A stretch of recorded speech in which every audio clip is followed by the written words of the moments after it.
गुरुपौर्णिमेनिमित्त साई मित्र परिवाराच्या वतीने मारेगाव येथे आयोजित रक्तदान शिबिर उत्साहात संपन्न झाले। या शिबिरात 90 रक्तदात्यांनी स्वेच्छेने रक्तदान करून समाजसेवेचा आदर्श घालून दिला। गेल्या 17 वर्षापासून गुरुपौर्णिमेनिमित्त आयोजित करण्यात येणाऱ्या या उपक्रमामुळे रक्तदानाबाबत जनजागृती वाढत असून युवकांसह नागरिकांचा उत्स्फूर्त सहभाग लाभत आहे। यावेळी सर्व रक्तदात्यांचे आभार मानत रक्तदान हेच श्रेष्ठ दान हा संदेश देण्यात आला।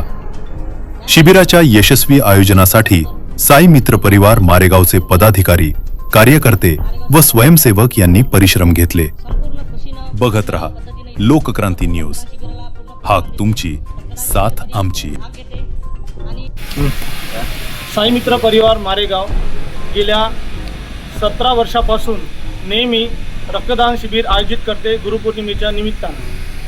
ह्या याच्यात दरवर्षी गरजवंतू लोकांना रक्त पुरवणे आणि फक्त शासकीय रक्तपेढीलाच रक्त दान देऊन गोरगरिबांची मदत करणे हा आमचा एकमेव उद्देश आहे। गेल्या 17 वर्षापासून साई मित्र परिवार प्रत्येक सामाजिक सांस्कृतिक कामात नेहमी अग्रेसर असतो। आमच्या मित्र परिवाराची एक साई मित्र परिवार म्हणून ॲम्ब्युलन्ससुद्धा आहे। अत्यंत गरजू व्यक्तींना मोफत त्यांना दवाखान्यात पोहोचवून देणे किंवा मग कुठल्याही पेशंटला पोहोचवून देणे किंवा त्यांना घेऊन येणे हे सगळे कामं साई मित्र परिवाराच्या वतीनं केल्या जाते।